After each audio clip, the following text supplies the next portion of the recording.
welcome to What's Up News Network, being broadcast from Panama City Beach, Florida, the home of the world's most beautiful beaches. I am Jim Free with Jim Free Realty. Please help me out this morning by looking right below this picture and see the red subscribe button, and how about punching that for me? Be most helpful. Had to change hats this morning. My good friend Bill Shiflett was looking at one of our YouTube videos, saw the hat that I had on, thought I had a wig on, so I decided to change to a more ball cap type hat this morning to see how that works. The reason I'm having to wear a hat is because my head doesn't have a lot of hair on it, and we're using green screen techniques to bring this video to you.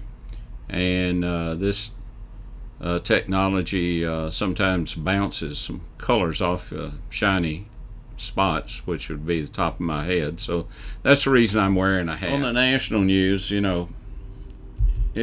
over the past several weeks, we've been watching riots, we've been watching buildings burn, we've been watching looting, we've been watching assaults on police officers. It's been rough all over the country. We watched this kind of stuff go on in Washington, D.C. We saw even a historical church that was set on fire. But this story kind of caught my attention. There were two pro-life students who took some chalk and went in front of a Planned Parenthood abortion clinic, and with the chalk they wrote on the public sidewalk in front of Planned Parenthood, and for this they were arrested. Now what they wrote was that unborn Black Lives Matter, and we've seen Black Lives Matter put in New York and Washington and some other streets where they took the whole street and painted it yellow with Black Lives Matter. But these two students happened to be the ones that were arrested, and the mayor, Bowser, saw fit to have the police arrest these two students for simply writing something on the sidewalk with chalk. So I guess people especially kids in Washington, D.C. probably need to be careful about writing hopscotch patterns on the sidewalks, because that would probably get them arrested. Well, what about the mayor out in Portland, Tim Wheeler? We've been watching what's going on out there for 60, 70 days, and where they're trying to burn down a federal courthouse. They've assaulted federal officers. A lot of officers have been injured there.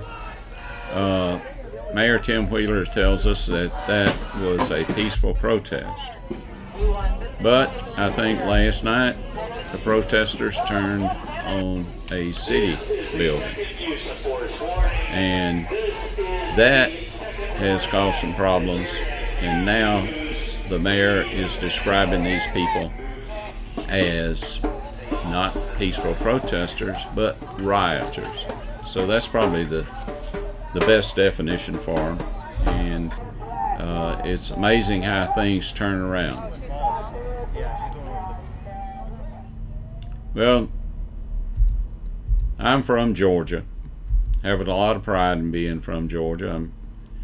I didn't graduate from the University of Georgia, but have children and a lot of other relatives that have graduated from the University of Georgia. I went to Georgia State and went to law school in Atlanta because I like to drive in bumper-to-bumper traffic.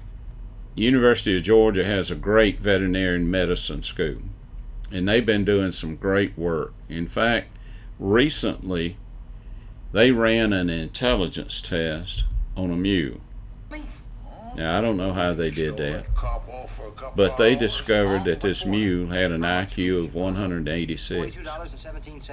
Now that was really amazing that you could have what's considered a dumb animal that had such an IQ, and I don't know whether that was some genetic thing that happened, but this mule was very, very smart.